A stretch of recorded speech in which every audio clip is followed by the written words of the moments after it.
எல்லா எழுத்தாளர்களை பொறுத்தவரை ஒவ்வொரு எழுத்தாளர்களுக்கும் ஒவ்வொரு விதமான அனுபவம் இருக்கும்.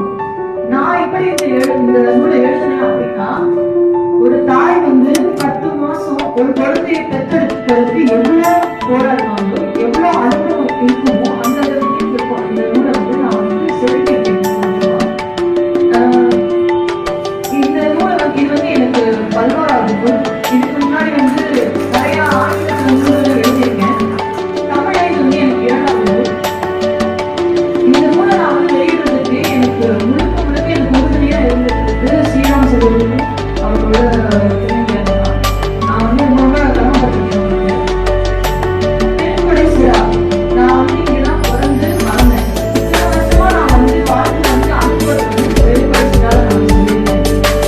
நான் இதுக்கு முன்னாடி நான் தமிழ் வாசகம் சொன்னேன். இது என்னோட அம்மா வீட்டு மாதிரி நான் குட்டி குழந்தை மாதிரி.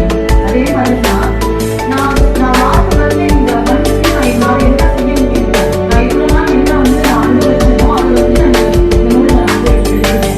அதே மாதிரி இந்த திருச்சிரா படிப்பு மட்டும் இல்லாம என்ன வளர்த்து வர இந்த சிறா இலக்கியத்தை பெருமைப்படுத்துங்கிறதுக்காகவே பெருங்குடை சிறாங்கிற ஒரு தலைப்புல ஒரு பெரிய கவிதை ஒன்று நான் எழுதியிருக்கேன்.